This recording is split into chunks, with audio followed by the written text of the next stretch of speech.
Shalom. Sudah 1 minggu lamanya kita beraktivitas ya dalam kegiatan kita, dan kembali di hari Minggu ini kita boleh berkumpul di tempat ini bersama-sama, boleh memuji dan memuliakan Tuhan. Kebetulan di sini banyak sekali yang sakit ya. Kita percaya tetap kasih Tuhan selalu pelihara hidup kita ya. Banyak penyakit-penyakit yang datang silih berganti ya. Banyak saudara-saudara kita yang tidak bisa hadir untuk beribadah, tapi kita percaya, kita mendoakan saudara-saudara kita. Kita percaya bahwa kasih Tuhan yang selalu juga melingkupi, memberkati, dan boleh menyembuhkan saudara-saudara kita yang sakit. Ada pemulihan yang terjadi dalam kehidupan saudara-saudara kita. Kita akan memulai ibadah kita. Kita percaya setiap waktu yang kita lalui, Tuhan selalu memelihara hidup kita. Kasih-Nya tidak pernah layu dengan kehidupan kita. Kita mau angkat pujian.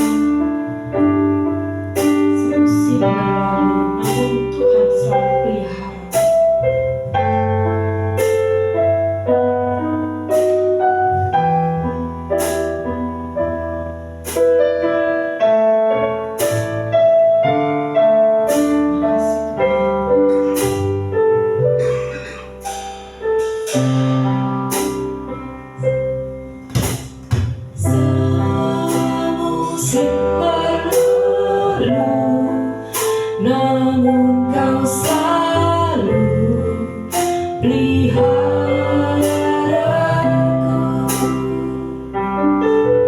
Kasih dan setiamu tak pernah layu di hidupku. Kita katakan semusim berlalu.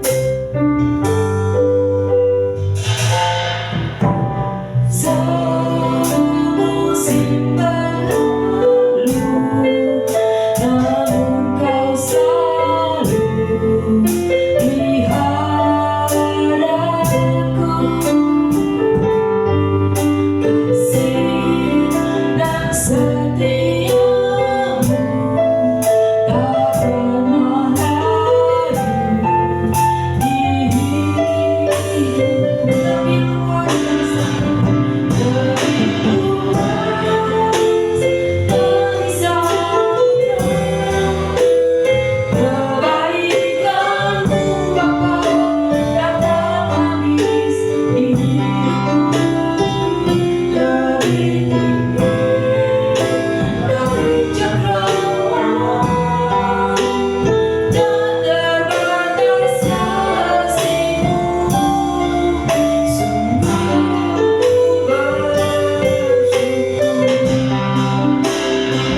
berfirman-Lah ya Tuhan.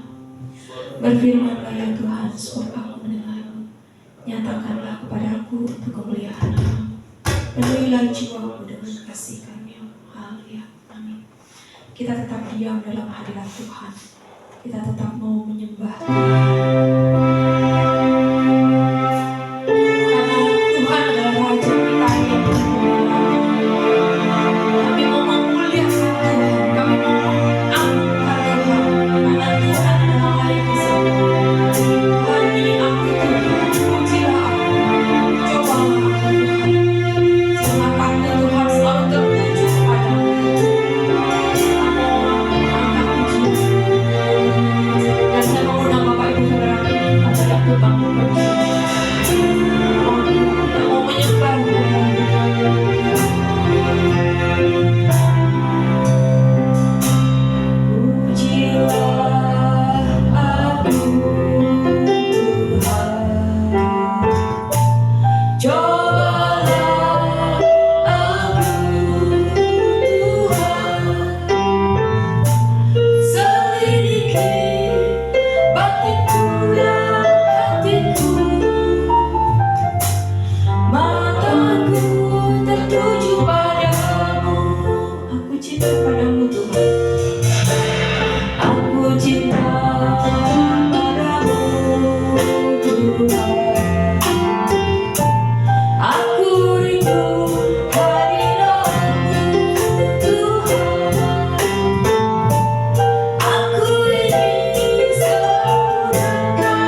Benar Bapa, Kau Allah yang layak kami sembah Bapa. Kau Allah yang kami agungkan Bapa. Kaulah Raja kami Bapa. Kami muliakan Engkau Tuhan. Terima kasih Tuhan buat kasih-Mu, pemeliharaanmu, penyertaan-Mu Tuhan dalam kehidupan kami. Sungguh baik Engkau Tuhan. Terima kasih Tuhan. Pada kesempatan pagi hari ini Bapa, kembali kami boleh datang Tuhan menghadap hadirat-Mu Tuhan. Kami boleh bersekutu, kami boleh menikmati hadirat-Mu Bapa. Terima kasih Tuhan. Tuhan, kami mengundang Engkau Tuhan untuk beracara Tuhan dalam ibadah kami Tuhan. Mari Engkau terus Tuhan melawat kami Tuhan. Dari awal ibadah, pertengahan hingga akhirnya Tuhan. Biar ibadah ini Tuhan memuliakan nama-Mu Bapa. Terima kasih Bapa. Kami juga berdoa Tuhan untuk saudara-saudara kami Tuhan yang saat ini sedang mengalami kurang sehat Tuhan. Tuhan, kami percaya Tuhan, bilur-bilur-Mu Tuhan yang menyembuhkan Bapa. Kami percaya kuasa-Mu nyata Tuhan untuk setiap saudara-saudara kami Tuhan, sehingga mereka boleh disembuhkan, mereka boleh dipulihkan Bapa. Dan minggu berikutnya Bapa, kami boleh bersama-sama kembali Tuhan tempat ini untuk boleh berkumpul memuji dan memuliakan Engkau. Terima kasih Bapa. Juga kami berdoa untuk setiap pelayan-pelayan-Mu Tuhan yang ambil bagian. Suatu kehormatan bagi kami Tuhan untuk melayani Tuhan. Kau berkati hidup kami Bapa, sehingga apapun Tuhan pelayanan kami Tuhan bukan jadi suatu rutinitas juga Tuhan, tapi kami mau menyerahkan hidup kami, menyerahkan hati kami Tuhan untuk boleh melayani Tuhan dengan sungguh-sungguh dan setia, sehingga Engkau disukakan Tuhan dengan pelayanan kami Bapa. Bapa, kami berdoa Tuhan untuk hamba-Mu Tuhan, Bapak PR Harefa yang akan menyampaikan firman-Mu Tuhan. Kami percaya setiap firman Tuhan yang ditaburkan Tuhan tidak akan kembali dengan sia-sia. Kau berkati hidupnya Tuhan. Kami percaya Tuhan, ada Engkau Tuhan, ada urapan-Mu, ada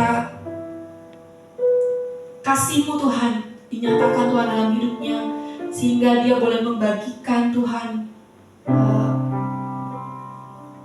firman-Mu Tuhan kepada setiap jemaat-Mu Tuhan, dan setiap jemaat-Mu Tuhan boleh dibangun, boleh dikuatkan, dan boleh semakin bertumbuh, berbuah, berlipat ganda. Terima kasih Bapa, terima kasih Yesus. Kami mau memulai ibadah ini Tuhan hanya dalam nama Tuhan Yesus Kristus saja. Haleluya, amin. Puji Tuhan. Bapak Ibu Saudara tetap berdiri. Berapa adanya kita mau tetap bersuka cita ya, karena kita percaya bahwa Tuhan selalu menyertai kita, berserta kita, dengan kita, karena Tuhan adalah sumber kekuatan kita. Kita mau angkat pujian sukacita dengan-Mu Tuhan. Kita mau katakan, Tuhan, kami tidak pernah ragu akan kesetiaan-Mu Tuhan. Kau selalu pegang hidup kami.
Oke, baik. Jika sebentar kita mau memberi, kita mau beri persembahan, kita mau angkat pujian jalan hidup orang benar. Kita percaya jalan hidup kita selalu diterangi oleh cahaya firman Tuhan. Ya, tidak pernah Dia biarkan kita terjatuh dan tergeletak. Karena Tuhan yang selalu menolong kita. Kemudian doa persembahan serahkan pada saudara Evan. Jalan hidup orang benar. Jalan hidup orang benar diterangi oleh cahaya firman Tuhan. Jalan hidup orang benar semakin terang hingga rembang matahari. Apabila dia jatuh, tidak akan dibiarkan sampai terletak. Sebab tangan Tuhan jua yang menolongnya dan membalikan dia kembali. Dalam hidup orang benar diterangi oleh cahaya firman Tuhan. Dalam hidup orang benar semakin terang hingga rembang matahari. Apabila dia jatuh, tidak akan dibiarkan sampai tergeletak. Sebab tangan Tuhan jua yang menopangnya dan membangkitkan dia kembali. Sebab tangan Tuhan jua yang menopangnya dan membangkitkan dia kembali. Sebab tangan Tuhan jua yang menopangnya dan membangkitkan dia kembali.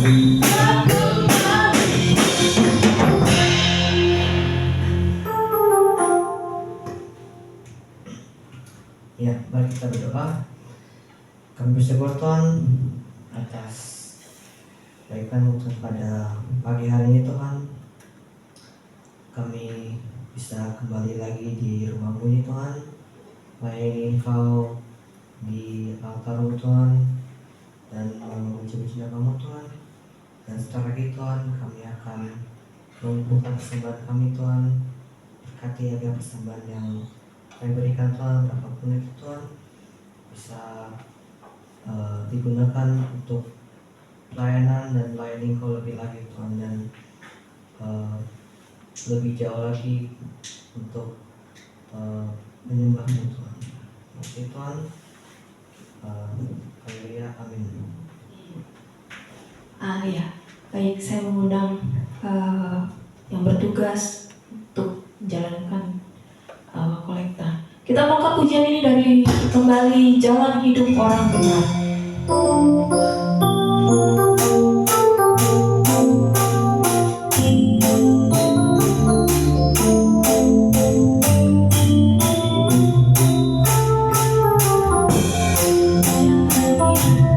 Jalan hidup orang benar diterangi oleh cahaya firman Tuhan.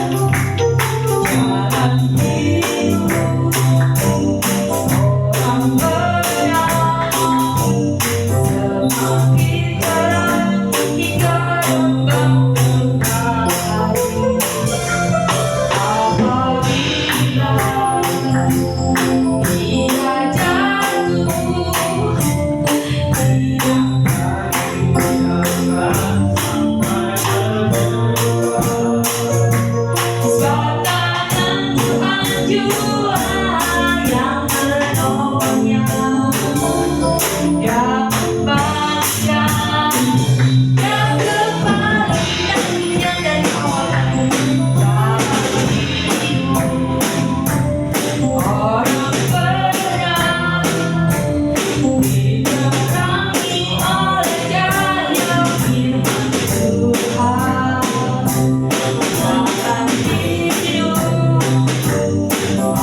Bapak Ibu Saudara, kiranya Tuhan yang memberkati berlipat kali ganda. Baik, sekarang kita mau persiapkan hati kita mau mendengarkan firman Tuhan. Kita percaya bahwa Tuhan mengenal hidup kita, tahu isi hati kita. Bukan seberapa lama kita jadi Kristen, bukan seberapa lama kita melayani Tuhan, tapi Tuhan benar-benar memegang hidup kita, tahu jalan rancangan yang terbaik dalam kehidupan kita. Kita mau angkat pujian sampai akhir hidupku. Saya mengundang Bapak Ibu sekalian untuk bangkit berdiri.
Puji Tuhan.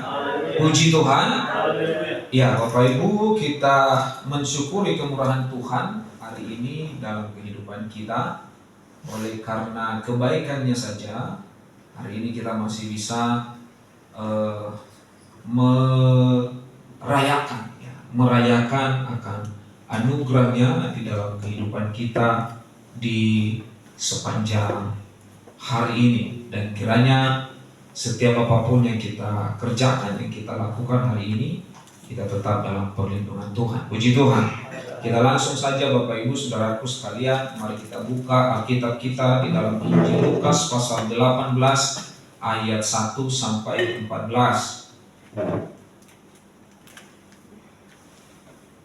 Injil Lukas pasal 18 ayat 1 sampai 14. Mari kita membaca secara responsorial. Saya ayat yang ganjil dan Bapak Ibu sekalian ayat yang genap. Injil Lukas pasal 18 ayat 1 sampai 14.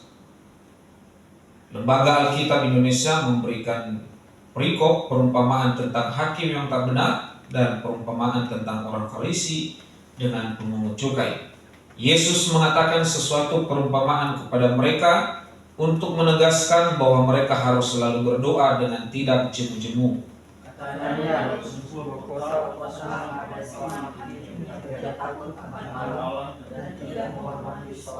dan di kota itu ada seorang janda yang selalu datang kepada hakim itu dan berkata, "Belalah aku terhadap lawanku." Tetapi kemudian dia berkata dalam hatinya, walaupun aku tidak takut akan Allah dan tidak menghormati siapapun. Namun karena janda ini menyusahkan aku, baiklah aku membenarkan dia supaya jangan terus saja ia datang dan akhirnya menyerang aku. Kata Tuhan, janganlah apa yang dikatakan hakim yang lalu. Tidakkah Allah akan membenarkan orang-orang pilihannya yang siang malam berseru kepadanya? Dan adakah ia mengulur-ulur waktu sebelum menolong mereka? Aku berkata kepadamu, ia akan segera membenarkan mereka. Akan tetapi, jika Anak Manusia itu datang, adakah ia mendapat iman di bumi? Dan kepada beberapa orang yang menganggap dirinya benar dan memandang rendah semua orang lain, Yesus mengatakan perumpamaan ini. Ada dua orang pergi ke bait Allah untuk berdoa, yang seorang adalah Farisi dan yang lain pemungut cukai. Orang Farisi itu berdiri dan berdoa dalam hatinya begini, "Ya Allah, aku mengucap syukur kepadamu karena aku tidak sama seperti semua orang lain, bukan perampok, bukan orang lalim, bukan pezina, dan bukan juga seperti pemungut cukai ini.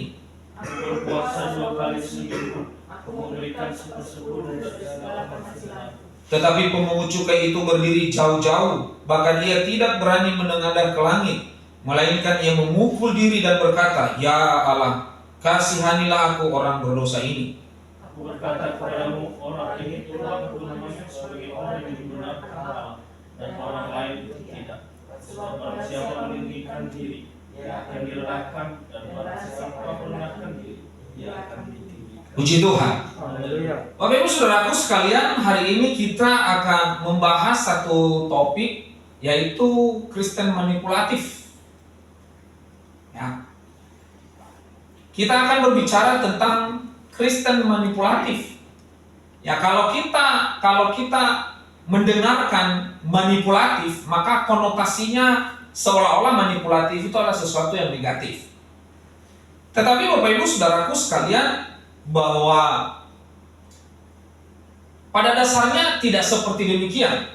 Ya, ada buku yang saya baca tentang dark psychology.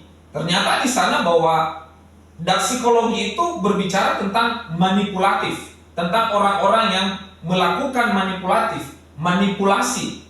Tapi di dalam buku dark psychology ini dia berbicara tentang manipulatif yang negatif dan tentang manipulatif yang positif. Jadi ternyata ada dua sisi terkait dengan manipulatif. Tetapi banyak orang melihat bahwa manipulatif itu, orang-orang yang melakukan manipulatif itu adalah orang-orang yang mencoba menjatuhkan, merendahkan orang lain dengan cara-cara mereka. Nah, ternyata bahwa manipulatif itu tidak hanya sekedar berbicara tentang berkonotasi negatif, tetapi juga manipulatif itu bisa dikatakan terkait dengan positif. Karena ada orang yang memanipulasi orang secara negatif, ada orang yang memanipulasi orang secara positif. Nah, kita mencoba melihat dalam kamus besar bahasa Indonesia ya, manipulatif itu apa sih? Manipulatif itu adalah bersifat manipulasi, yaitu usaha untuk mempengaruhi perilaku, sikap, dan pendapat orang lain tanpa disadarinya. Jadi manipulatif juga bisa berarti tindakan yang mengkambing hitamkan orang lain. Nah ini ya. Jadi manipulatif itu adalah sikap orang yang mencoba mempengaruhi karakter, mempengaruhi sikap orang lain. Lalu ada juga adalah orang yang mencoba mengkambing hitamkan orang lain, ya, untuk keselamatan dirinya. Nah, sifat manipulatif itu seperti apa? Mempengaruhi perilaku, sikap, pendapat orang lain secara diam-diam tanpa disadari. Orang yang manipulatif itu pernah nggak dalam satu meeting, dalam satu pembicaraan, ternyata ketika orang ini berbicara, ternyata kita ikut apa yang dia katakan. Padahal kita udah merasa nih apa yang kita katakan itu benar. Kita udah merasa bahwa sebenarnya pendapat kita ini benar, tapi ketika orang ini berbicara, wah kayaknya bagus nih. Ini orang yang ini sebenarnya manipulatif diam-diam, tahu-taunya orang ikut dia. Ya, menggunakan berbagai cara untuk mencapai tujuan. Nah, ada banyak orang-orang yang seperti ini ya, manipulatif, orang-orang yang manipulatif seperti ini. Lalu mencari keuntungan bagi diri sendiri, menggunakan peran korban atau mengkambing hitamkan orang lain. Nah, ini sifat-sifat manipulatif, ada yang positif, ada juga yang negatif. Nah, kalau kita melihat dari sisi yang kita baca, ada dua perikop yang sedang Yesus bahas di situ, yaitu tentang hakim yang tidak benar dan juga tentang seorang Farisi dan pemungut cukai. Ada dua dunia manusia di sini. Ya, ada dua dunia manusia dan ada 4 orang pelakunya.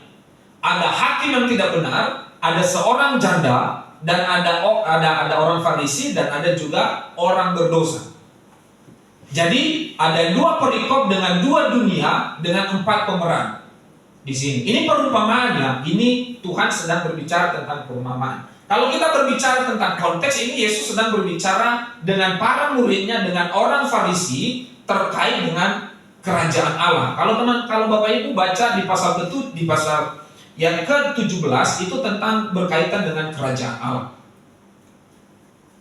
Nah, kita mencoba melihat satu persatu dari hal ini. Nah, yang pertama Bapak Ibu Saudaraku tentang hakim yang tidak takut akan Allah, bahkan tidak menghormati orang lain. Seorang hakim yang tidak benar, tidak takut Allah, tidak takut Tuhan, dan tidak menghormati orang lain. Ini kompleksitas banget gitu loh. Ini kompleksitas banget. Saya yakin hakim ini adalah orang hebat, orang pintar. Kalau dia menangani satu perkara, pasti dia yang menang. Ya, pasti dia yang menang. Mungkin kalau hari ini mungkin dia setara dengan inilah. Dulu ada namanya yang udah meninggal tuh, seorang hakim dia orang Madura, El Costar atau itulah. Ya, udah meninggal, tapi dia seorang hakim yang tidak bisa disogok. Ya, dia aja punya rumah ada di perumahan doang. Kalau udah jadi hakim harusnya perumahannya di perumahan elit. Ini rumahnya di perumahan yang cuma 70 luasnya. Ya, bayangin seorang hakim udah terkenal tidak bisa disogok. Makanya ketika ada pemilihan hakim agung, dia salah satunya calonnya tapi tidak terpilih. Dan saya yakin bahwa hakim yang tidak benar ini, yang tidak takut Tuhan ini adalah orang yang sangat-sangat terkenal. Lalu Tuhan memberikan perumpamaan tentang seorang hakim yang tidak takut Tuhan, tidak menghormati orang lain, dan dia pun tidak benar gitu. Tetapi yang ianya adalah ada seorang janda. Ya. Kira-kira Bapak Ibu Saudaraku sekalian, dalam realitas hidup kita sekarang, kalau kita melihat seorang hakim ini, dia memang hakim yang selalu menang. Ya. Lalu kita punya perkara, maukah kita meminta tolong dengan orang ini yang notabene karakternya tidak menghormati orang, tidak mau menghormati orang lain? Maukah kita meminta tolong dengan hakim yang seperti ini? Ya. Kalau kita mau berbicara realita hidup hari ini, saya yakin bahwa tidak ada orang yang mau datang kepada orang ini, apalagi janda. Saya yakin kalau sudah janda pasti hidupnya melarat, uang pun tak ada. Tapi Bapak Ibu, hakim yang tidak takut Tuhan dan tidak menghormati seorang pun, tetapi hakim ini, karena si janda ini setiap hari datang, sering datang meminta tolong untuk agar haknya dibela dari lawan-lawannya. Dan akhirnya si hakim yang tidak takut Tuhan ini, si hakim yang tidak menghormati orang ini, ternyata luluh juga. Akhirnya dia menolong si janda ini. Ya. Makanya Bapak Ibu Saudaraku sekalian, kalau kita mau melabelkan si janda ini hasil, ya, proses tidak membohongi hasil. Dia setiap hari, setiap waktu datang ke hakim ini. Hanya untuk apa? Agar haknya dibela. Dan akhirnya udah berapa lama, udah berapa waktu si hakim ini menolak. Saya nggak mau. Saya tidak mau, saya tidak mau, dan saya tidak mau. Tetapi apa dikatakan hakim ini? Daripada ini si janda ini menyusahkan, daripada si janda ini ya nanti ujung-ujungnya dia menyerang aku kembali, ya meskipun saya ini tidak takut Tuhan dan saya pun tidak menghormati orang, udah menyusahkan ini, saya juga jadi risih gitu loh. Ya udahlah, saya tolong aja lah dia. Nah, ini konteks yang pertama. Yang kedua, ada seorang Farisi dan seorang berdosa. Seorang Farisi dan seorang berdosa yang datang ke bait Allah untuk berdoa. Farisi berdoa dengan segala kebanggaannya, dan orang berdosa dengan segala kekurangannya. Lihat ya, di sisi yang satu ada orang yang tidak benar, tidak takut Tuhan. Di sisi yang lain ada orang yang merasa sudah melakukan segala perintah Tuhan, merasa hidupnya benar, tapi dia menghakimi orang lain. Ini keduanya ini tidak salah. Orang Farisi dan orang berdosa datang ke rumah Tuhan untuk berdoa. Tapi yang satu merasa benar, yang satu hidupnya merasa berdosa. Tetapi di sisi yang lain ada orang yang berdosa, tidak benar hidupnya, tidak takut Tuhan, ya, tidak takut Tuhan, dan hidupnya tidak menghormati orang, tetapi dia menolong seorang janda yang kesusahan.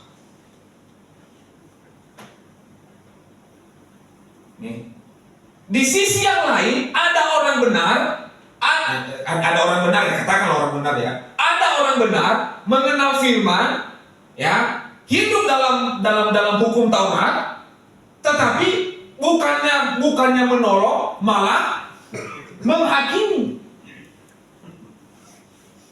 Coba mari kita mencari sisi yang benang merah untuk menyatukan kedua perumpamaan ini. Ya. Makanya kadang orang mengatakan seperti begini, lebih baik bekerja di perusahaan sekuler daripada berbasis keagamaan. Karena selalu keagamaan ngomongnya apa? Ini kan pelayanan.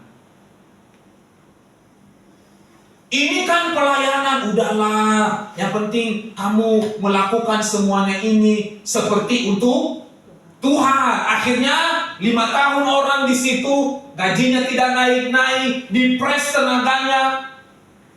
Karena merasa apa? Lakukanlah segala sesuatu untuk Tuhan. Itulah akibat saya dipecat dari sekolah Kalvari dulu. Karena saya punya perjuangan, ini institusi, ini bukan gereja. Kalau gereja engkau bisa mengatakan bahwa ini pelayanan, tapi kalau sekolah nggak bisa. Coba, mari kita membuat satu perbandingan. Di sisi yang lain, ada seorang hakim yang tidak benar, tidak takut Tuhan. Yang lebih parahnya apa? Tidak menghormati orang. Ini orang kejam gak sih? Kejam kan? Udah gak hormat sama orang lain, sama Tuhan pun tidak hormat. Endingnya apa? Dia menolong janda yang kesusahan. Lalu di sisi yang lain ada orang benar, sudah mengenal firman, hidup dalam hukum Taurat, selalu datang ke rumah Tuhan. Tapi endingnya apa? Saya mah bukan seperti dia. Dia kan orang lalim. Dia kan orang pencuri, dia perampok. Apa yang dikatakan Tuhan tentang hakim ini? Camkanlah perkataan hakim yang lalim itu. Bapak Ibu Saudaraku sekalian, kadang-kadang kita ada di antara dua sisi ini. Ya. Kadang-kadang kita ada di antara dua sisi ini. Ya. Tapi apa yang dikatakan Tuhan? Ending dari ayat-ayat ini Bapak Ibu Saudaraku, akhirnya ada di ayat 8 dan ada di ayat 14. Apa yang dikatakan ayat 8? Aku berkata kepadamu, ia akan segera membenarkan mereka. Akan tetapi jika anak manusia itu datang, adakah ia mendapati iman di bumi seperti si janda? Ya, begitu yakinnya si janda ini bahwa hakim ini pasti akan tolong dia. Meskipun hakim ini dia tahu nggak takut Tuhan, tidak hidup dalam hukum Taurat, dan saya pasti memastikan hakim ini tak pernah datang ke bait Allah. Oh, nggak takut tuh orang, dia nggak takut Tuhan, nggak takut Tuhan, hidupnya nggak benar, nggak menghormati orang. Tapi ada seorang janda yang begitu yakin, setiap hari, setiap waktu dia datang kepada hakim ini untuk meminta tolong. Belalah hakku dari lawan-lawanku. Makanya Yesus mengatakan, kalau begitu, ada ketika nanti Yesus datang, ketika Tuhan datang kembali, adakah dia menemukan iman di bumi seperti janda ini?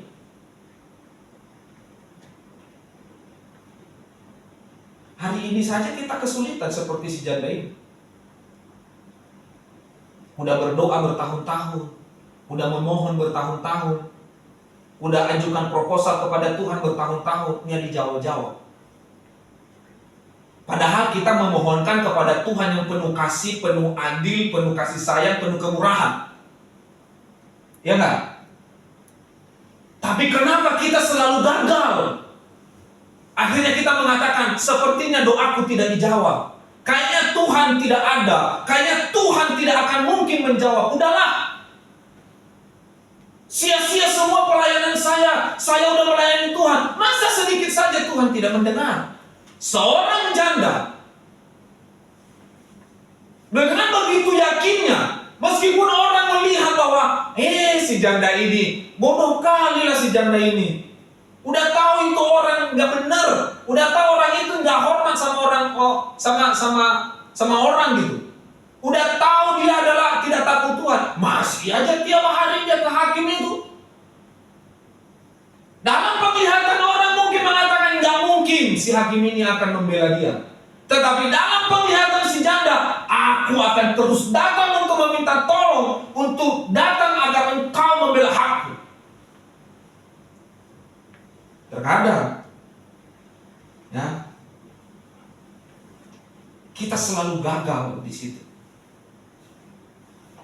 Kita sudah hidup dalam kebenaran, kita sudah hidup di dalam ibadah, kita sudah secara militansi untuk datang kepada Tuhan.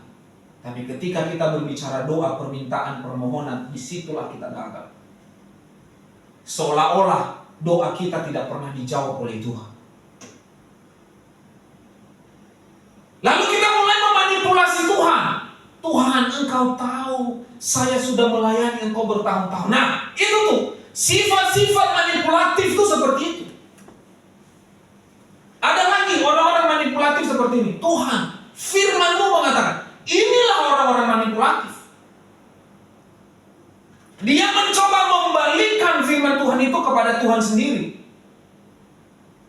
Dan inilah sifat-sifat manusia Kristen yang manipulatif. Salah? Betul, itu salah. Jangan engkau pernah memakai firman Tuhan untuk menembak Tuhan. Tapi banyak orang yang melakukan seperti itu.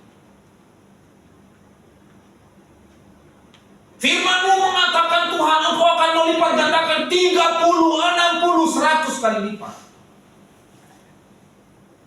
Dia kira itu kelimpahan berkat. Inilah orang-orang yang tidak tahu tentang konteks firman. 30, 60, 100 kali lipat itu bukan masalah kelimpahan berkat harta jasmani, tetapi itu kelimpahan firman. Dan inilah kelakuan Kristen manipulatif. Tuhan, aku sudah pelayanan, aku hamba Tuhan, aku hamba-Mu, aku anak-Mu Tuhan. Ini sifat-sifat cara-cara seperti ini mencoba merubah sikap karakter Tuhan dengan memanipulasi Tuhan itu dengan apa yang sudah dia kerjakan, apa yang sudah dia capai.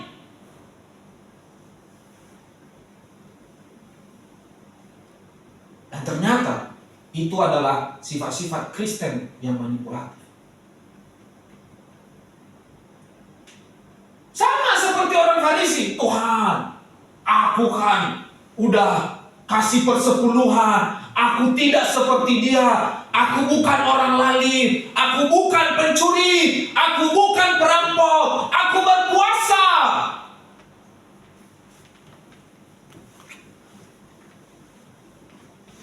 Ya, apa tadi lagi sifat manipulatif? Mengkambing hitamkan kan? Mengkambing hitamkan sifat-sifat manipulatif. Aku tidak seperti dia.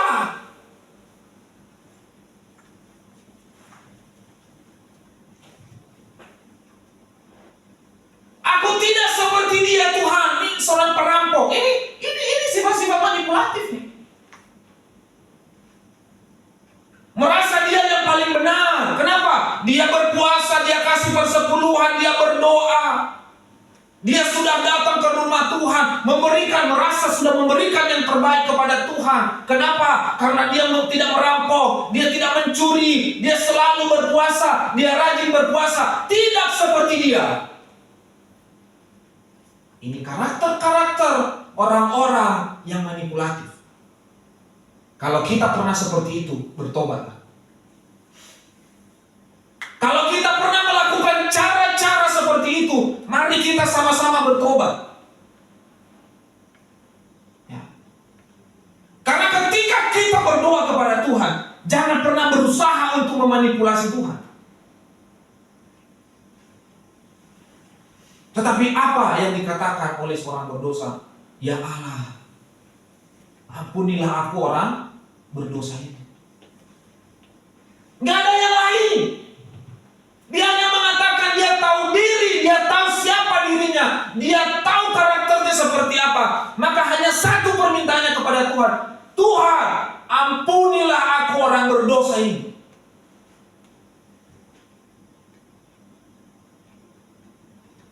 Ya. Pernahkah kita memanipulasi Tuhan?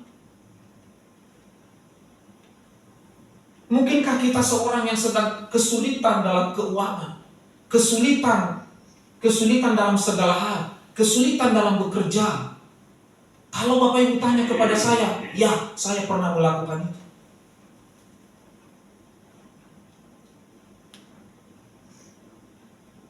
Dan mari kita berkomitmen, jangan kita memanipulasi Tuhan. Karena itu bukan doa yang benar. Banyak sekali saya mendengarkan doa-doa yang tidak benar. Ya. Firman-Mu mengatakan, Tuhan, ini apa?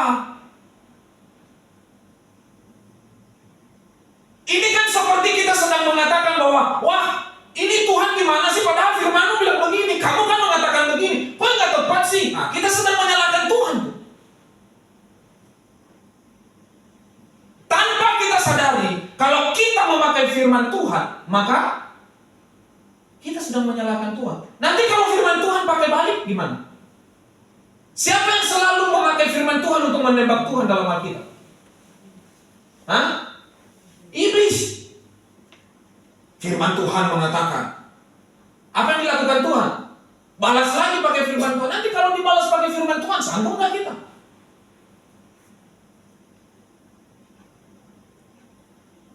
Ya. Emangnya waktu Yesus mengucap syukur dengan 5 roti 2 ikan, dia mengatakan kepada bapaknya, Bapak, aku ini kan anakmu, dengarkan aku. Perbanyaklah ini ikan dan roti ini. Nggak ada. Apa yang dia katakan? Aku mengucap syukur atas makanan ini. Apa yang dikatakan firman? Lalu Yesus mengucap syukur. Hanya itu. Nggak ada tuntutan Yesus. Harusnya dia bisa merasa bahwa aku anakmu, maka harus engkau jawab. Enggak, dia tidak memanipulasi bapaknya. Tetapi terkadang kita yang terbuat dari debu tanah ini memanipulasi sang pencipta kita. Karena kita merasa, oh aku anaknya, aku hambanya, aku sudah melakukan segala apapun. Ketika seorang muda yang kaya datang kepada Yesus, apa yang harus aku lakukan untuk mengikut engkau?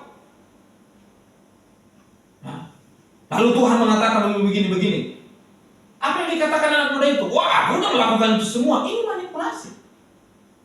Dia merasa sudah melakukan itu semua, harusnya Yesus mengatakan, oke, kalau begitu ikut saya. Tetapi terakhir, apa yang dikatakan Yesus?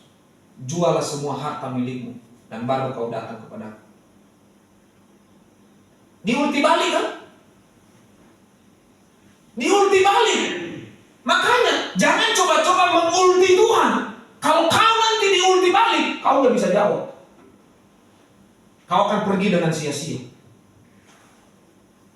Bertobat Bapak Ibu. Ketika kita berdoa, jangan pernah coba-coba mengulti Tuhan. Tapi mari kita mencoba bagaimana doa kita itu meninggikan Tuhan, mengagungkan Tuhan, menyembah Tuhan.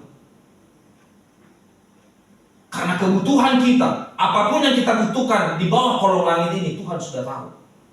Tapi yang paling penting itu adalah bagaimana hidup kita, doa kita. Makanya dikatakan bahwa menyembah Tuhan dalam roh dan kebenaran. Bukan dalam roh dan mengulti Tuhan, bukan. Roh dan kebenaran. Kebenarannya apa? Melalui kebenaran firman. Rohnya apa? Roh yang sudah ditaruhkan Tuhan dalam hidup kita. Itulah yang kita coba sampaikan kepada Tuhan. Melalui roh itu kita berdoa kepada Tuhan. Dan melalui kebenaran firman. Kalau engkau mengulti Tuhan dengan memakai firman-Nya sendiri, diulti balik, mau nggak?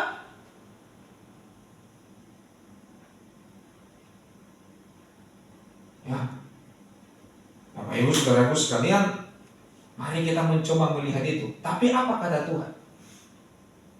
Ya, keduanya akan dibenarkan, baik orang berdosa dan juga seorang janda. Meskipun dua-duanya menggunakan cara manipulatif. Ya, dua-duanya memakai cara manipulatif. Apa yang dikatakan orang berdosa?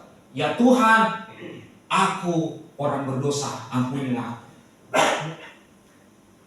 Dia tahu diri. Kebanyakan orang Kristen hari ini nggak tahu diri. Tapi orang berdosa ini dia mengatakan, "Ya Allah, ampunilah aku orang berdosa ini."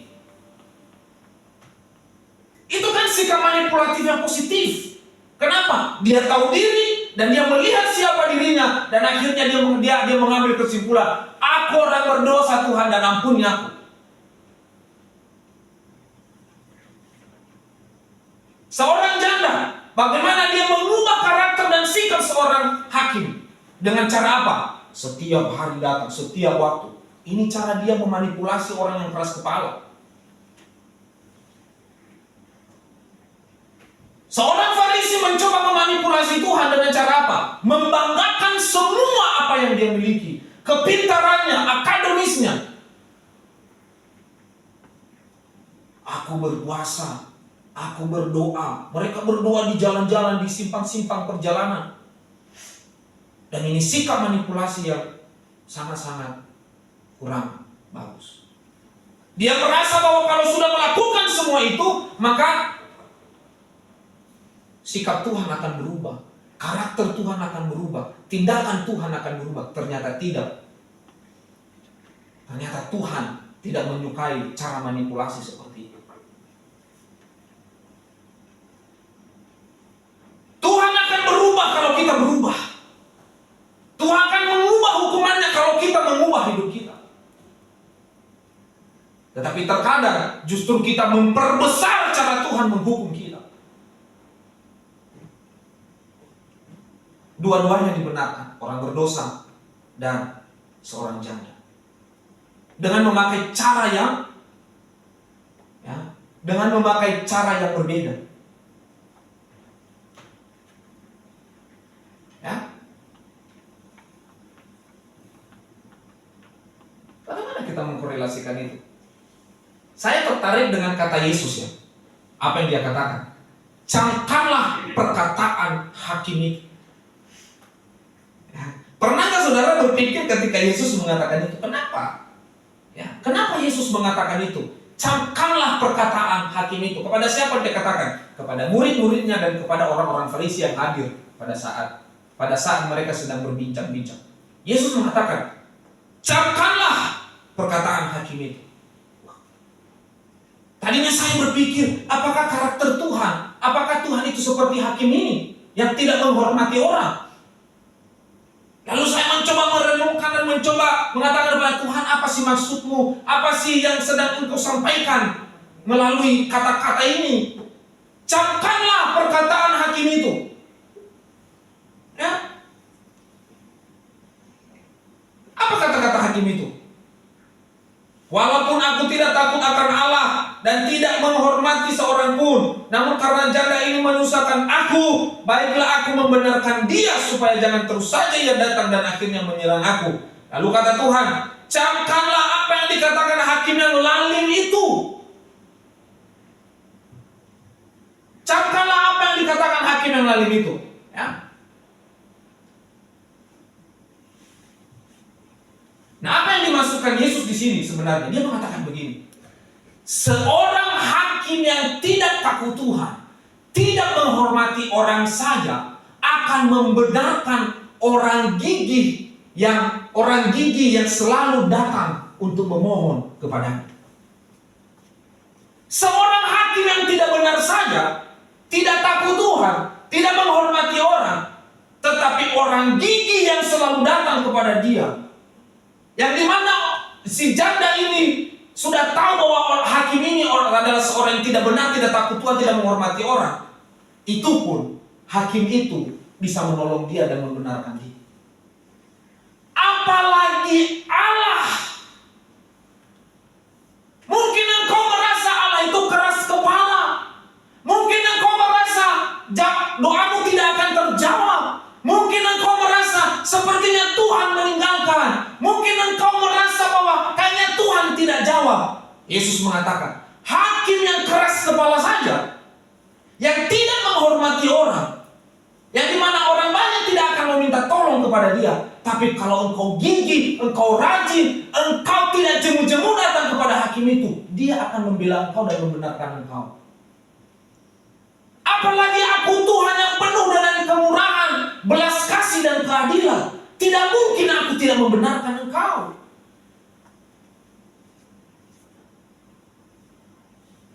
Amin, saudaraku sekalian.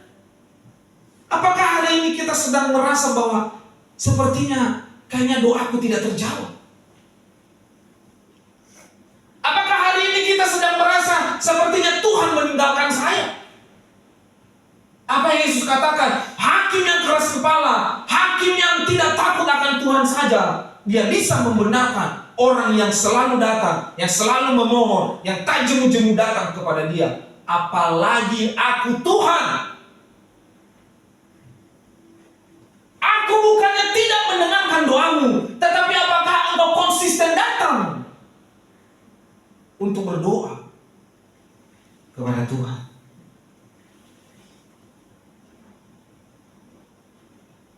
Maka si janda meskipun melihat, si janda meskipun melihat dan merasakan tidak ada hasil, tetapi si janda tetap gigih untuk tetap memohonkan keinginannya. Orang melihat bahwa si janda ini enggak, percuma kau datang ke hakim itu. Tetapi apa yang dilakukan si janda? Dia tidak akan menyerah. Yang penting datang, meskipun ditolak sekali, 2 kali, 3 kali, mungkin sampai berpuluh kali, janda tetap datang untuk menghampiri si hakim. Ya. Apa yang sedang dimaksudkan Yesus? Bukan doamu yang tidak dijawab, tetapi engkau yang tidak konsisten. Ya, engkau yang tidak konsisten untuk datang.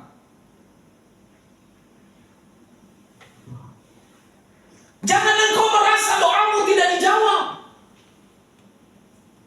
Tetapi coba lihat bahwa apakah engkau sudah konsisten? Apakah ketika engkau ditolak pertama, kedua, ketiga, bahkan mungkin 50 kali, sudahkah apakah jadinya kau jadi down? Atau justru enggak? Yang penting maju terus, pantang mundur sampai titik darah penghabisan. Yang penting aku datang. Maka Yesus katakan bahwa apakah engkau seperti janda itu? Mungkin janda itu pun melihat kayaknya udah nggak ada hasil. Orang juga melihat kayaknya dia datang membuang-buang waktu. Membuang-buang waktu kepada orang yang tidak menghormati orang lain.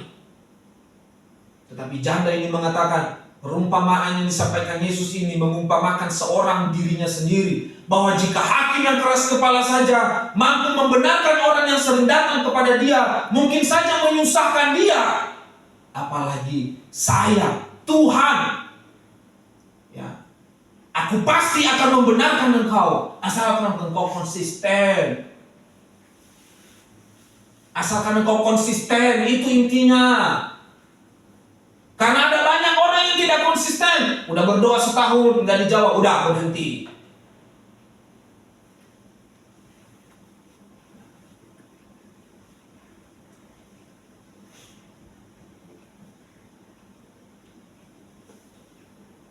Mana yang dibenarkan? Rendahkan dirimu di hadapan Tuhan. Karena orang benar akan mengakui kesalahannya, bahwa hidupnya tidak berguna tanpa Tuhan. Ada orang hari ini berjalan tanpa Tuhan, berjalan seolah-olah dia mampu melakukan segala sesuatu. Ada orang hari ini yang merasa ia sudah melakukan segala sesuatu. Dia merasa hidupnya sudah benar. Ya. Seharusnya orang benar tidak akan meninggikan dirinya, memanipulasi Tuhan melalui prestasi atau pencapaian dengan mengkambing hitamkan orang lain. Hal ini tidak dibenarkan.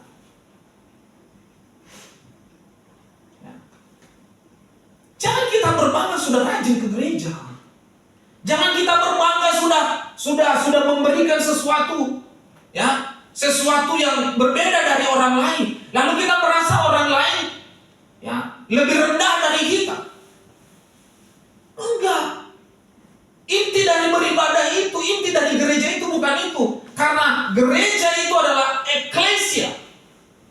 Yaitu apa? Membawa orang dari gelap kepada terang, bukan untuk membangga-banggakan diri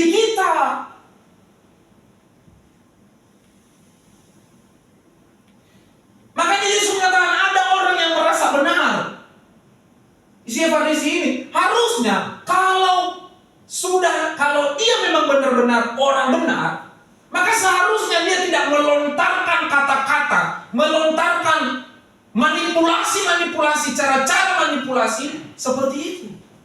Harusnya kalau dia memang benar, dia merendahkan diri di hadapan Tuhan, lalu memohon ampun kepada Tuhan, dan dia harus merasakan bahwa Tuhan, aku bukan apa-apa tanpa Tuhan.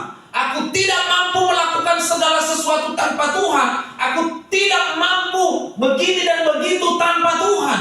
Maka Tuhan, aku adalah orang berdosa. Maka ampunilah. Bukan malah mengatakan, aku sudah berdoa, aku sudah berpuasa, aku sudah beribadah, aku sudah memberikan persembahan, aku sudah kasih persepuluhan. Lalu dia mencoba menarik perhatiannya Tuhan. Aku kan gak seperti dia, Tuhan.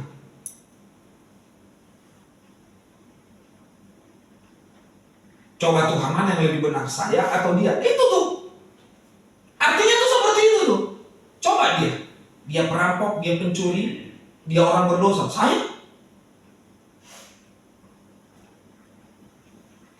Dan terkadang tanpa kita sadari melakukan hal-hal yang demikian. Jangan memanipulasi Tuhan dengan cara seperti itu. Manipulasilah Tuhan dengan cara bahwa kita harus tahu diri ketika kita datang di hadapan Tuhan. Tahu diri. Bukan membanggakan diri. Bukan memakai firman Tuhan untuk Tuhan mendengarkan kita. Enggak. Bukan memakai prestasi kita.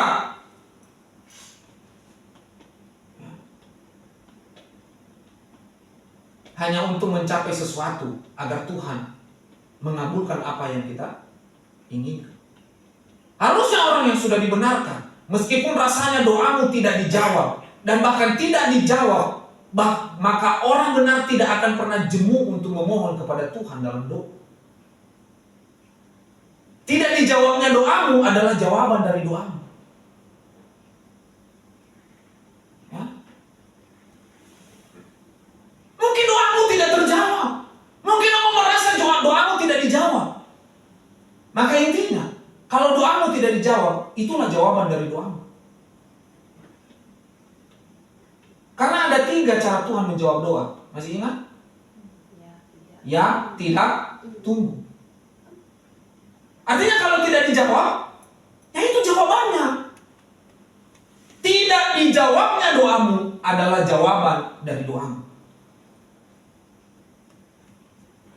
Tapi yang paling penting adalah meskipun tidak dijawab, jangan pernah jemu untuk memohon berdoa.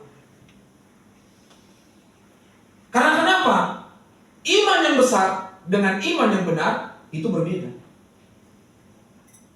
Iman yang besar apa? Iman yang besar mampu memindahkan gunung. Iman yang benar? Meski tidak pindah tetap beriman. Ya.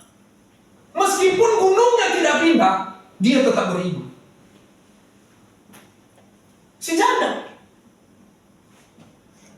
nggak pindah gunungnya. Si hakim itu, orang udah melihat nggak akan pindah itu gunungnya.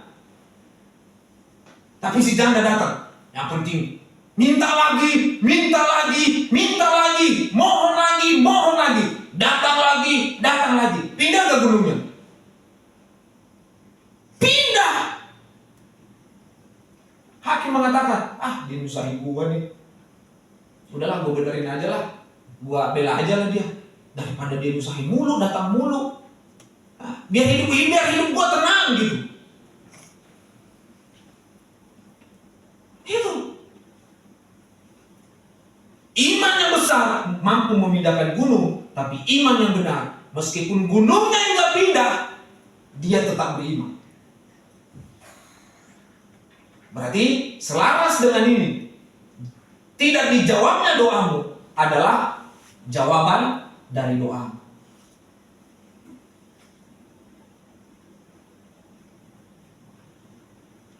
Lalu bagaimana dengan kita, pengikut-pengikut Kristus ini? Ya, meskipun engkau terintimidasi oleh karena kebenaran orang lain, harusnya dalam doamu kau tetap merendahkan diri di hadapan Tuhan. Mungkin yang lain mengatakan dia berdosa, dia mah ya kayak kunang-kunang kalau ke gereja. Besok datang, besok lagi nggak datang. Meskipun engkau diintimidasi dengan itu, meskipun engkau diintimidasi dengan segala lakumu, karaktermu, hidupmu, maka engkau harus datang kepada Tuhan. Jangan pernah ajukan pertanyaan bodoh yang selalu orang katakan, masih layakkah aku di hadapan Tuhan? Itu pertanyaan bodoh. Karena siapapun yang datang di hadapan Tuhan, maka dia layak untuk datang. Karena caramu memperlakukan Tuhan adalah representasi dari kualitas doamu. Coba kita evaluasi doa kita. Ya, cara kita memperlakukan Tuhan adalah representasi dari doa kita. Ya, kalau Tuhan itu hanya sebatas ATM-mu, maka doamu pasti apa? Minta berkat. Aku mau ini, aku mau ini, aku mau ini, aku mau ini, aku ingin ini, aku maunya seperti itu. Kita memperlakukan Tuhan seperti ATM yang kapanpun kita datang, tarik. Masukin ATM, masukin doa. Lalu setelah selesai doa, keluarin ATM, yang keluar uang. Tuhan hanya sebatas ATM, kita buang.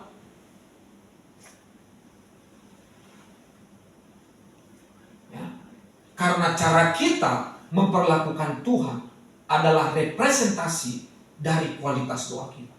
Nah sekarang kita kalau doa, kita memperlakukan Tuhan seperti apa? Ya, seperti ATM, seperti petani, seperti security, atau bagaimana?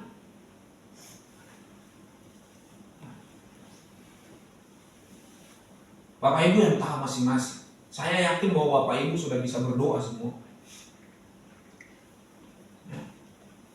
Karena itu kalau kita berdoa, ya kita menjadikan Yesus itu, Tuhan itu seperti security. Ya, kita mau pergi jauh, Tuhan jagalah rumah kami, security. Ya, itu security. Karena kenapa? Rumah orang benar udah pasti dijagain oleh Tuhan. Udah pasti Tuhan akan mengirim malaikatnya itu. Rumah Pak Gembala GPI Grandisat itu jagain, itu orang benar itu. Itu orang benar. Ya. Nggak perlu kita memohon penjagaan, nggak perlu kita memohon kebutuhan kita, karena Tuhan pasti sudah tahu itu. Yang perlu itu adalah bagaimana engkau meninggikan Tuhan, bagaimana engkau mengucap syukur kepada Tuhan, bagaimana engkau mengagungkan Tuhan. Itulah doa yang benar.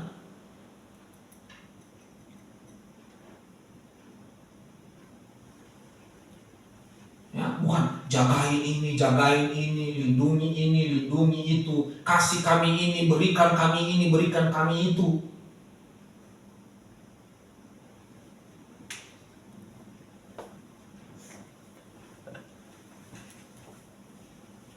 Maka di akhir dari pembicaraan kita hari ini adalah jangan memanipulasi Tuhan dengan merasa benar, tetapi manipulasi yang benar adalah di saat engkau datang dan merendahkan diri di hadapan Tuhan dengan tidak jemu-jemu. Itulah doa yang benar. Jangan memanipulasi Tuhan dengan engkau merasa benar. Jangan. Jangan engkau memanipulasi dengan engkau merasa sudah melakukan, sudah punya prestasi, sudah melakukan segala-galanya di hadapan Tuhan. Jangan engkau memanipulasi Tuhan dengan itu. Karena kenapa? Karena memang itu keharusan yang kita lakukan. Tetapi manipulasi yang benar adalah engkau datang di hadapan Tuhan, rendahkan dirimu di hadapan Tuhan tanpa jemu-jemu. Puji Tuhan. Itulah yang paling benar. Ya. Nggak usah engkau meminta promosi kerjaan, promosi jabatan di hadapan Tuhan. Nggak usah. Tuhan tahu itu, engkau butuh itu.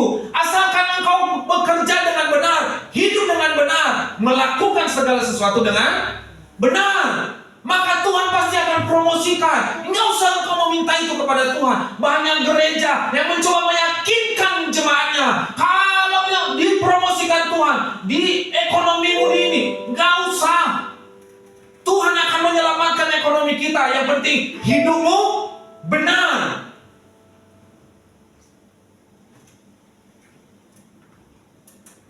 Nggak usah terlalu minta muluk-muluk. Kita harus sadar saja bahwa Tuhan, engkau telah menebus hidupku di kayu salib. Engkau telah mati mengorbankan darahmu. Engkau tidak menebus aku dengan darah, dengan emas, dengan perak, tetapi dengan darahmu yang kudus. Nggak usah muluk-muluk untuk meminta. Nggak usah muluk-muluk. Maka jangan memanipulasi Tuhan dengan merasa benar. Jangan. Tetapi manipulasi yang benar adalah di saat engkau datang, engkau rendahkan dirimu, tidak dijawab sekalipun, engkau akan tetap datang tanpa jemu-jemu. Maka ketika lagu ini mengatakan, meskipun Tuhan tak menolongku, bayangkan powering dari lagu ini. Meskipun Tuhan tak menolongku, baik keduanya, meskipun doaku tak terjawab, udah gak dijawab doanya, udah dia gak ditolong, ada pula duri dalam dirinya.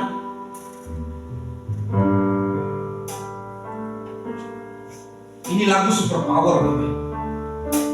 Ini lagu super power menurut saya. Karena ini pengakuan kita, pengakuan keselamatan hidup kita, pengakuan bahwa Tuhan kita, Yesus Kristus satu-satunya, Allah yang Maha Kuasa, yang agung, yang besar, yang layak patut untuk kita agungkan, kita tinggikan. Sampai kita punya pengakuan, Tuhan, meskipun Engkau tidak menolong aku, meskipun duri dalam dagingku, meskipun doaku tidak Engkau jawab, apa yang dia katakan, ku tetap percaya, ku tetap beriman.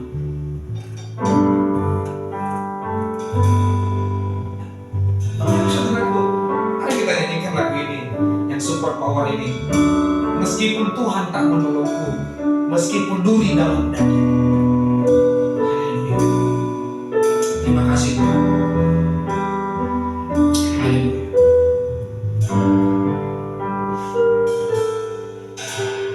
Meskipun Tuhan tak menolongku, meskipun duri dalam dagingku,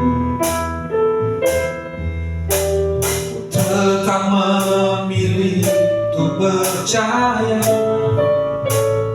dan mengucap syukur.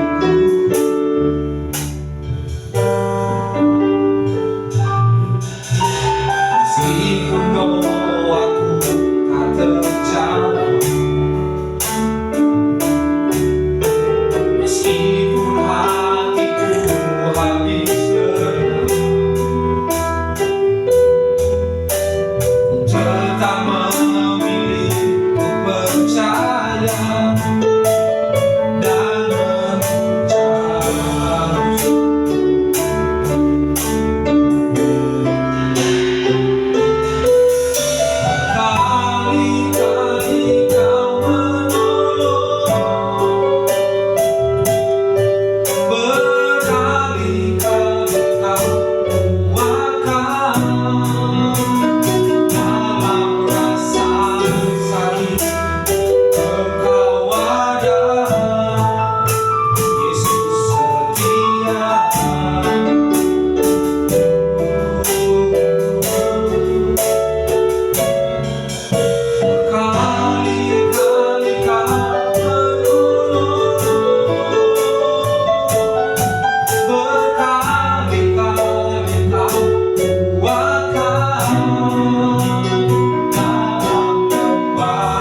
percaya kami Tuhan.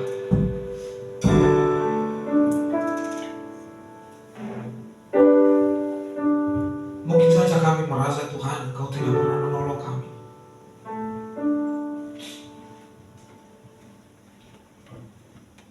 Dan mungkin saja doa kami tidak terjawab. Mungkin kami merasa sia-sia untuk percaya kepada Tuhan. Tetapi hari ini firman Tuhan menolong kami untuk memahami bagaimana Tuhan memperlakukan hidup kami. Mungkin kami merasa Engkau keras kepala Tuhan. Mungkin Engkau merasa bahwa doa kami tidak Engkau hormati, sehingga kami merasa bahwa Tuhan tidak menjawab. Tuhan diam, Tuhan tidur. Tuhan tidak memperkenankan hidup kami. Tetapi kami mengakui bahwa meskipun Tuhan tidak menolong, meskipun Tuhan tidak menjawab, kami harus memilih untuk tetap percaya beriman kepada Tuhan.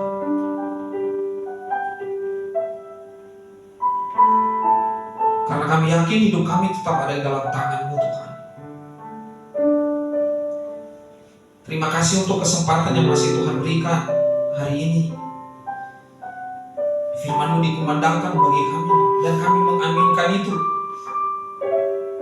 Apapun yang terjadi Tuhan, Tuhan tidak menolong, Tuhan tidak menjawab doa kami, tidak apa. Lagu kami ini mengatakan bahwa karena Yesus tetap setia, karena Tuhan tetap setia.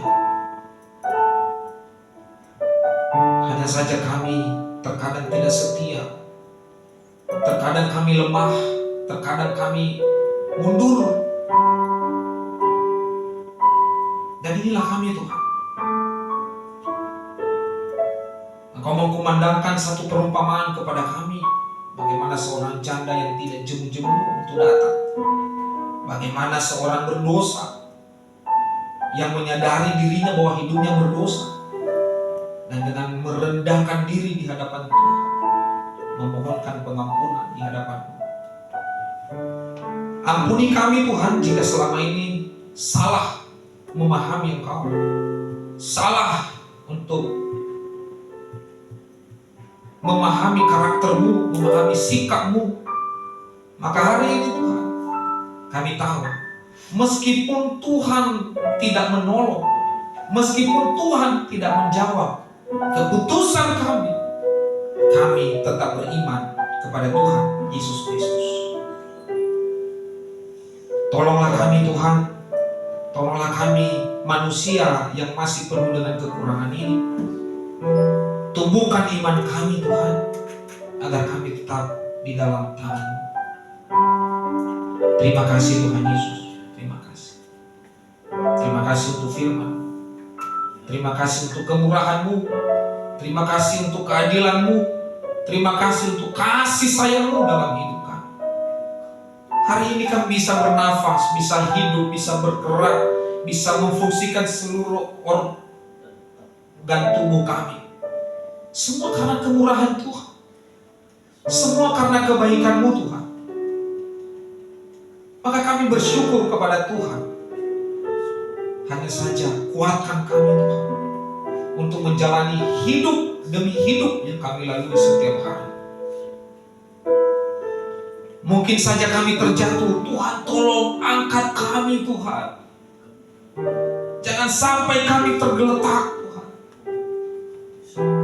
Biarlah Tuhan mengangkat kami, menarik kami kembali, agar kami tetap hidup di dalam Engkau Tuhan Yesus. Terima kasih Tuhan, terima kasih. Hari ini kami berdoa untuk anak-anak-Mu yang tidak berkesempatan hadir hari ini. Mungkin saja mereka dalam keadaan sakit, mungkin saja mereka dalam keadaan kesulitan, mungkin saja mereka dalam keadaan bimbang. Tuhan, kami serahkan hidup mereka ke dalam tangan-Mu. Perlakukanlah mereka seperti Tuhan memperlakukan hidup kami, supaya kami tetap ada di dalam tangan kuasa-Mu Tuhan. yang hadir juga pada hari ini, mungkin juga dalam keadaan kurang sehat. Engkau Tuhan tolong. Kiranya tangan Tuhan yang penuh dengan kesembuhan itu akan menopang, akan menyembuhkan, akan memulihkan, dan kembali memberikan kesehatan bagi mereka sekalian. Terima kasih Tuhan. Seluruh rangkaian ibadah kami hari ini, kami telah menyelesaikannya melalui pemberitaan firman. Kiranya setelah ini, setelah kami keluar dari rumah ini Tuhan, kiranya Tuhan akan menolong kami, menolong iman kami, karakter kami, sikap kami, agar kami tetap ada di dalam tangan kemurahan Tuhan. Engkau akan tetap menolong kami Tuhan Yesus. Engkau akan tetap memulihkan hidup kami, agar kami tetap ada dalam tangan kuasa Tuhan. Terima kasih Tuhan Yesus. Terima kasih. Kiranya berkat Tuhan akan mengalir bagi kami sekalian pada hari ini, yang telah menghadiri, merayakan akan kebaikan, kemurahan Tuhan di sepanjang minggu yang telah kami lewati. Dan kini setelah ini, kami akan kembali kepada realitas hidup kami dalam menjalankan setiap aktivitas-aktivitas yang akan kami lalui. Terima kasih Tuhan Yesus. Terima kasih. Kami serahkan doa kami ke dalam tangan-Mu, hidup kami ke dalam tangan-Mu, dan kami akan mengakhiri doa kami ini dengan doa Bapa kami. Bapa kami dalam surga, dikuduskan nama-Mu, datanglah kerajaan, jadilah kehendak-Mu. Berilah kami pada hari ini makanan kami secukupnya, ampunilah kami segala kesalahan kami, seperti kami mengampuni orang bersalah kepada kami. Janganlah bawa kami dalam pencobaan, tapi lepaskanlah kami daripada yang jahat. Karena Engkau yang punya kerajaan dan kuasa dan kemuliaan sampai selama-lamanya. Haleluya. Mari kita terima berkat Tuhan. Anugerah dari Tuhan kita Yesus Kristus, kasih dari Allah Bapa, dan persekutuan Roh Kudus menyertai Bapak Ibu Saudara sekalian hari ini dan sampai selama-lamanya. Haleluya. Amin.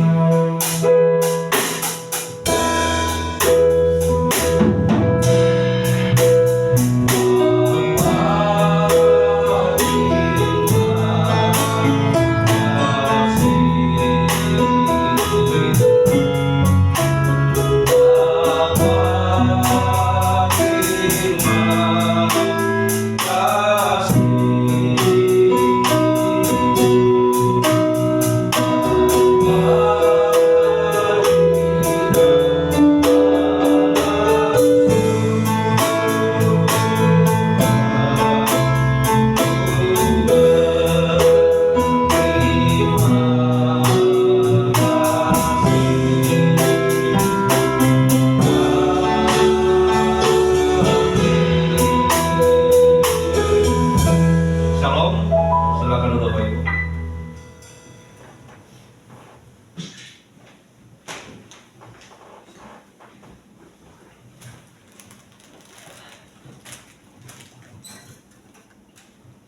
Oke, terima kasih untuk hambanya yang sudah menyampaikan firman bagi kita, mengajarkan kita untuk bagaimana kita menjadi seorang pengikut Tuhan gitu ya.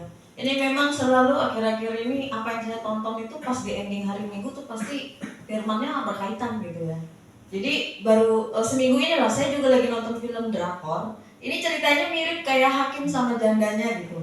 Jadi di film yang drakor yang saya nonton ini tentang apa sih, matchmaker atau apa ya, Macomblang gitu. Jadi dia minta dijodohin, terus si ini tuh datang ke Macomblangnya. Si Macomblangnya udah nolak, nggak mau. Tiap hari dia datang sampai akhirnya si Macomblangnya ini pinter, memang pinter. Dia tuh semacam dia bisa profiling orang. Dengan dia melihat orang, dia tahu nih orangnya begini, nih orangnya begini, nih orangnya gini. Gitu si Macomblangnya ini. Makanya dia kayak bisa nyocokin si orang yang begini, cocoknya sama begini. Nah, ada satu datang minta tolong sama dia. Dia suka sama cewek, minta tolong dicomblangin gitu. Nggak mau, seninya ditolak. Tiap hari datang sampai seninya udah marah. Kenapa sih lu datang dulu? Seninya minta tolong lah, ayolah, sampai dia ngantri ngambil berapa nomor urut begitu untuk datang ke dia minta tolong, sampai capek tiap hari berulang-ulang sampai akhirnya si macam orangnya oke, gue bantuin. Makanya pas denger cerita ini, firman ini, kenapa apa yang saya tonton seminggu ini pas di hari Minggu pasti yang dibahas itu gitu loh. Jadi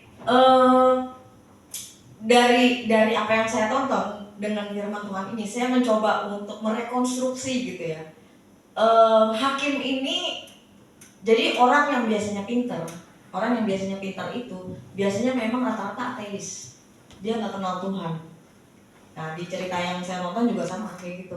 Dia ateis, dia nggak kenal Tuhan, dia nggak pandang bulu. Jadi di situ kan dibilang kalau di firman Tuhan dibilangnya nggak takut Tuhan sama nggak ini sama orang gitu kan.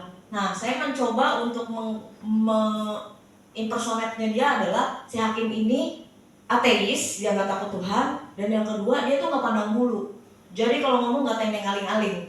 Dia ini, tapi dia pinter. Kalau enggak dia nggak akan bertahan sebagai hakim pasti, gitu kan. Nah, datanglah seorang janda ini yang dimana menurut saya, ini walaupun ini perumpamaan, tapi kalau dalam imajinasi saya, si janda ini kenapa dia datang sampai segitu giginya? Dia pasti udah kemana-mana. Dia udah pasti kemana-mana. Ketika dia mengalami ketidakadilan itu, dia udah kemana-mana, dia udah minta tolong sama yang kesana, sama kesini, tapi nggak ada satupun yang mau nolongin dia. Sampai ketemulah si hakim, yang pasti hakim ini udah tersebar kabarnya bahwa dia ini hakim yang bagus lah. Kalau enggak dia nggak akan bertahan sebagai hakim. Dia pasti bagus. Dan ini udah terdengar kabarnya, dan si janda ini udah desperate. Dia udah kemana-mana, nggak ada yang mau nolongin dia. Akhirnya datanglah.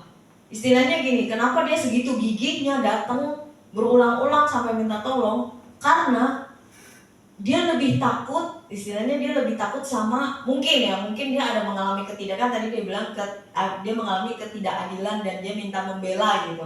Jadi si musuhnya si janda ini pasti mungkin kalau dia nggak menang dia akan dibunuh.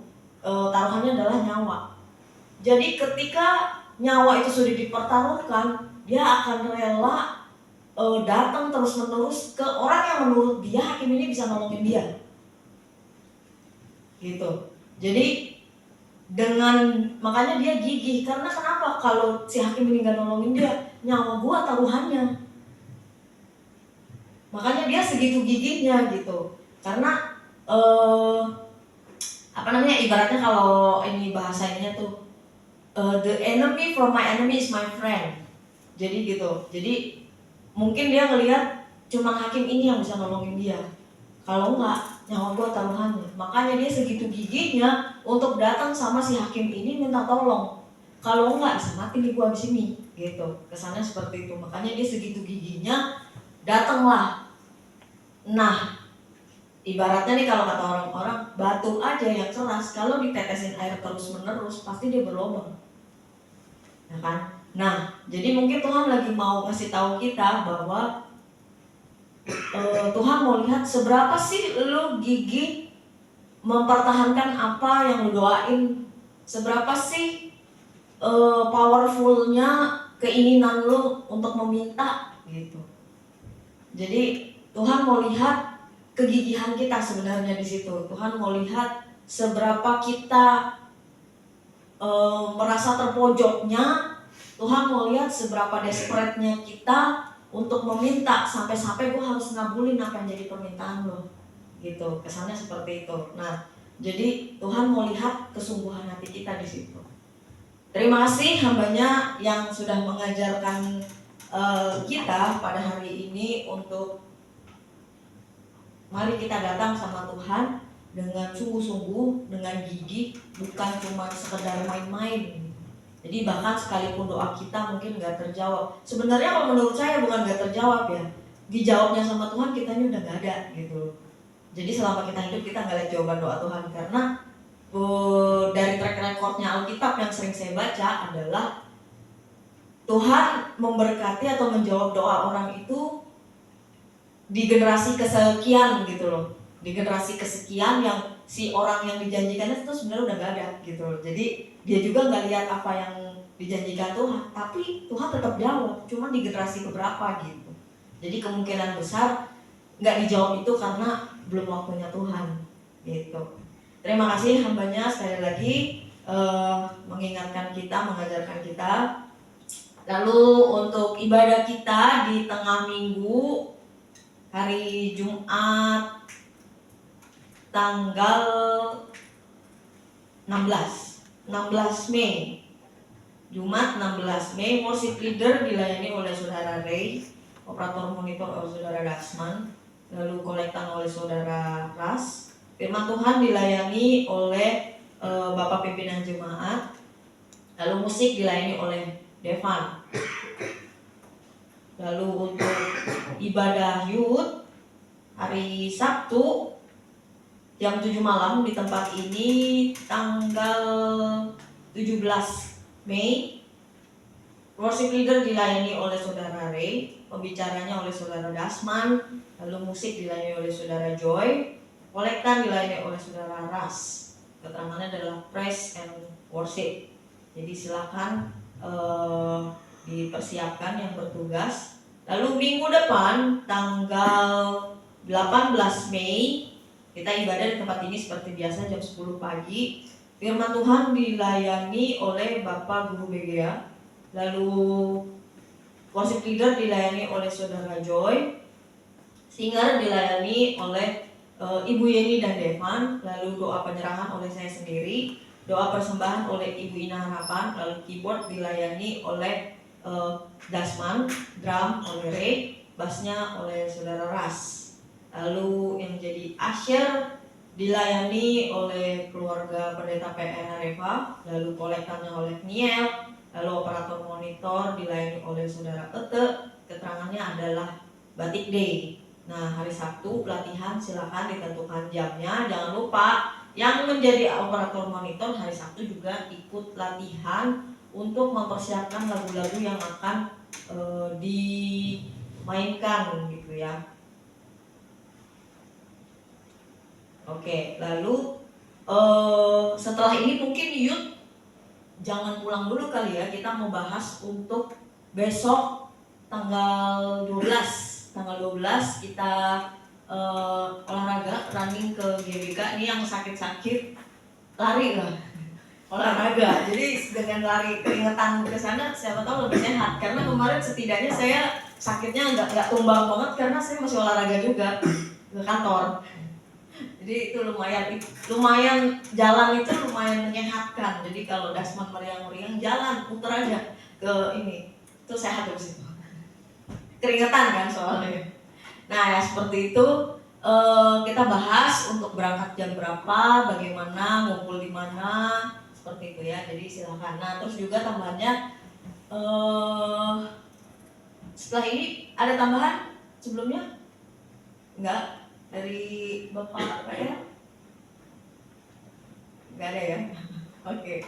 Nah mungkin karena setelah ini kita akan beberapa kami perwakilan untuk berangkat ke ibadah penghiburan, jadi dan ditambah juga para ibu-ibu ini tidak ada, maka yang harusnya rencananya kita mau latihan nyanyi untuk ibadah sektor 8 kaum wanita, jadi sementara belum dulu ya, mungkin minggu depan kita lihat minggu depan ya apakah sudah kembali baik ya.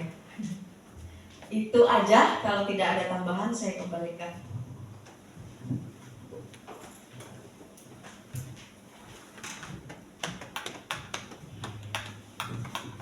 Oke, baik. Ibadah minggu kita udah selesai. Saatnya kita mau bersalam-salaman dengan hamba-hamba Tuhan. Hamba-hamba Tuhan saya dipersilahkan. Kita mau angkat pujian ini seperti dalam-Mu Tuhan, denganmu Tuhan. Kita tidak akan ragu dengan kesetiaan Tuhan dalam kehidupan kita. Seperti tadi walaupun tidak Tuhan tidak menjawab doa-doa kita, tapi kita mau tetap percaya, yakin dengan Tuhan.